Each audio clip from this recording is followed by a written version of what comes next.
Shalom Chavarim, Brochim Habayim, welcome to a new video. This is a video that you actually know already how to say to be in Hebrew. However, I thought there is room for improvement and I simply made it again.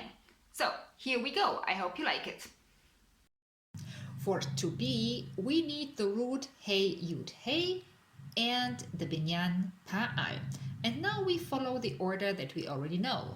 We always start with the infinitive.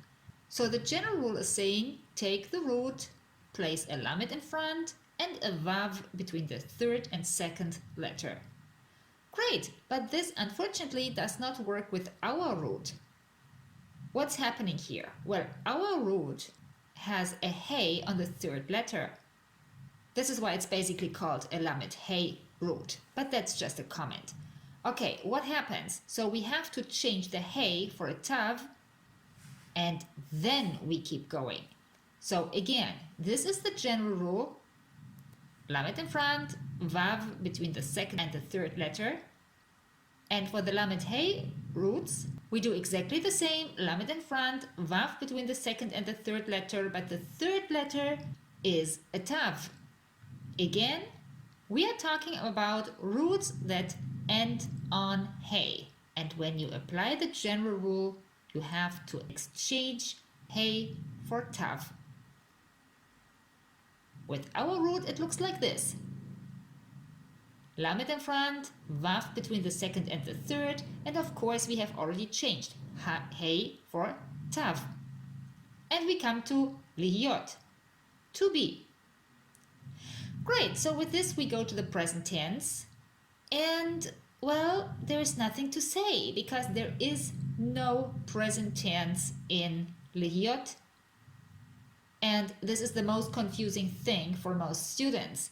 How can you function without a present tense? Well, as you see, we can. So how do you say, for example, he is sick? Hu chole. Sick, chole. Is just not there. Hu chole, he is sick. We just don't need the is. It's strange, but it's correct like this. Let's move on and go to the past tense. So, general rule for the past tense. You take the root and then you need to get to the past tense of the third person masculine singular. As you already know, this is our reference point for all persons. And this one follows the name of the binyan. Exactly. So the question is, where are we? We are in PAAL.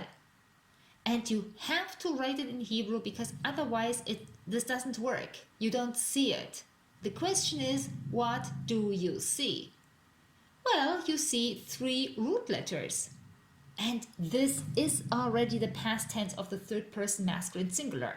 I have described this process and this logic in depth in my book, and I have described it over and over again in each section for each binyan. And once you have understood it, you can move on to the workbook, and there you can practice conjugations until 3 o'clock in the morning. It's not a Hebrew course, it's just conjugation so that you get into the logic of it. And then if you want to really practice applied Hebrew, then I would recommend you switch over to Sable TV. Now, coming back, we have now just learned the past tense of the third person masculine singular is basically the root. Here's our root. And here we are. Hu haya. He was. This is our past tense sheet. Here we insert hu haya. Now we fill up the other persons. Now, before we start reading this together, let me tell you that all the conjugations of this video you can download from my blog, and the link is below this video in the description. So, here we are, and now we read together. Hayiti, hayita, hayit, haya, hayta, hayino, hayitem, hayiten, hayu. Here's another example. He was sick. Hu haya chole. He was, hu haya. Okay, great. We are already in the future tense. And remember, we need pre and suffixes. So this is our table for the future tense. And how do we get there? Well, the general rule says that the third person masculine singular, remember our starting point, puts a yud in front and a vav between the second and the third letter. Now this vav is for all persons, whereas this yud is only for the third person masculine singular. It is the future prefix. Again, with our root, this does not work. So what are we going to do? Very simple. We will just leave the vav. We drop it.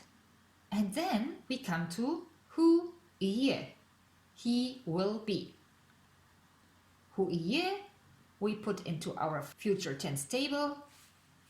We fill it up. And also, of course, this one, as I said before, you can download from my blog.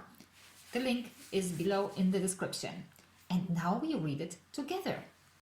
Ehiye, tihiye, tihi, ihiye, tihiye, nihiye, tihiyu, ihiyu.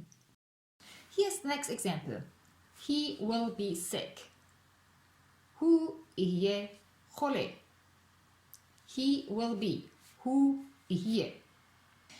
Yes, and this is the last chapter, the imperative. As you know, you have two possibilities to express the imperative. First, you use the future tense. Second, you use the grammatically correct imperative. Let's see. Future tense. That means you go back to the table of the future tense. This is the one you already created.